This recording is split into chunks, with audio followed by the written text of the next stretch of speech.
जो अपने घर में भगवान का जो स्थान है, तुम्हारे घर में जो भी भगवान विराजमान है छोटे से मंदिर में, उस मंदिर में रोज कितने लोग दिया लगाते हैं? हाथ उठा हुआ है। सब लगाते हो दीपक? रखो।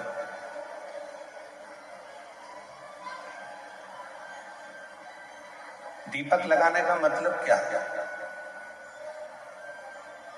क्यों हम भगवान के मंदिर में दीप प्रज्वलित करते हैं? क्यों हम भगवान के मंदिर में दीप लगाते हैं? उसका कारण केवल एक होता है कि तेरी ज्योति और मुझ में जो तूने ज्योति दी है, वो दोनों ज्योति का मिलन तेरे सम्मुख में हो जाए। जब मैं ये ज्योति प्रकट करूं तो हे मेरे भोलेनाथ, हे मेरी माँ जगत जननी दुर्गा भवानी, हे मेरे कृष्ण कन्हैया, हे मेरे राम, हे मेरे बुढ़ादेव, ऐसी कृपा करना कि तुम्हारे भीतर की जो ज्योति है इस मेरी आत्म ज्योति का कल्याण करे और मुझे संसार से आनंद पैदा करना।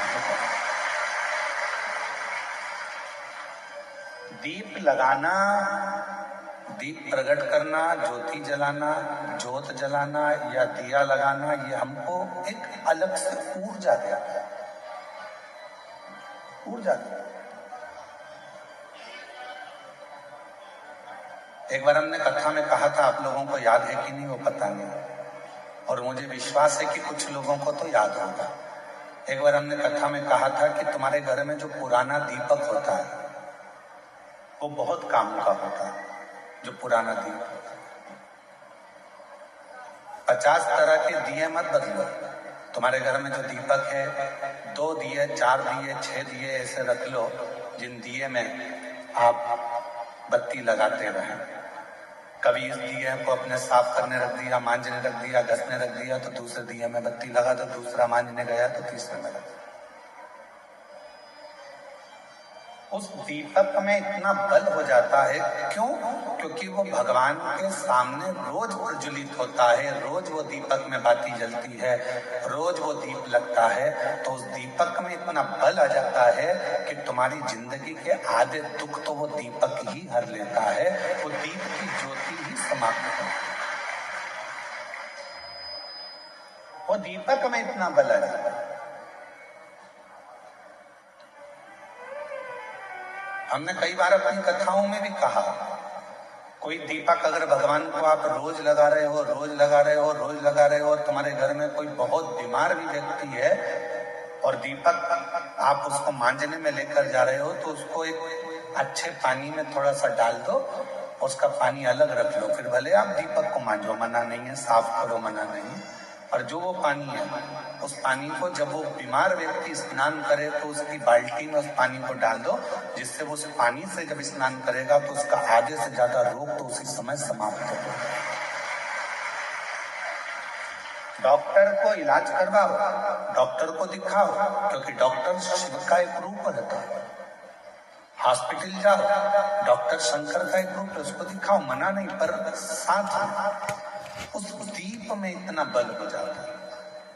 यहां तक हमारा सनातन धर्म कहता है कि जिस आसन पर बैठकर आप और हम लोग भजन करते हैं अपने घर के अंदर, आपने देखा होगा एक आसन लगाती है माताएं, जप करती है, पाठ करती है, आराधना करती है, साधना करती है, उस आसन में भी उतना बल आ जाता है,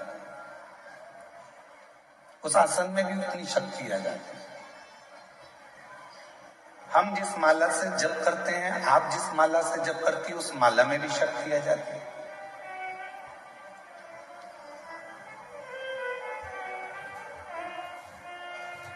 गले में जो आप एक कंठी माला पहनकर रखते हो रुद्राक्ष की, अपने गले के अंदर हमेशा, जैसे हम लोग भी अपने गले के अंदर एक हमेशा एक कंठी अंदर धारण कर रखते हैं, हमेशा, रात दिन सुबह शाम हर पल वो रुद्राक्ष हमारे साथ में रहता है।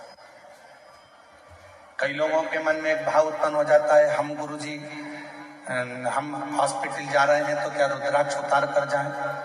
किसी के यहाँ पर बच्चा हो गया है तो हम क्या रुद्राक्ष उतार कर जाएं? मान लो हम स्त्री हैं, रजस्वला धर्म से हो गई, रजो धर्म से हो गई, तो क्या हम रुद्राक्ष उतार कर रख दें? शिव महापुराण की कथा कहती है, आप किसी भी अवस्था में रहें, रुद्राक्ष कभी अशुद्ध नहीं होता, वो अशुद्ध को भी शुद्ध कर देता।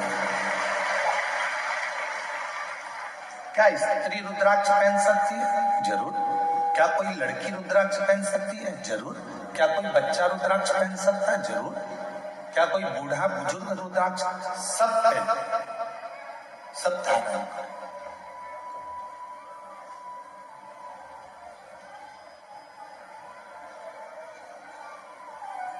रुद्राक्ष में वो बल उत्पन्न हो जाता है।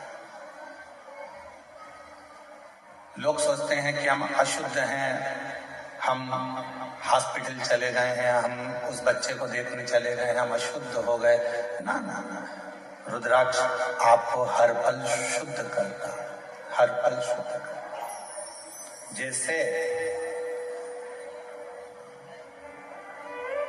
भगवान के भोग में तुलसी डाली जाती है, बिना तुलसी के क्या भगवान भोग स्वीकार कर लेते हैं?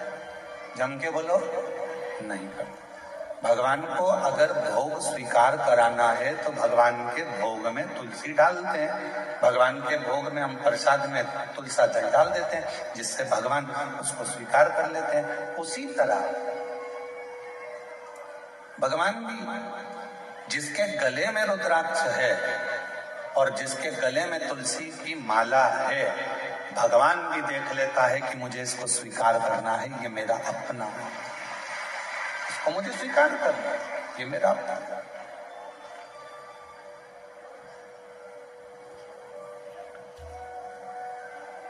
मेरी जीजियों,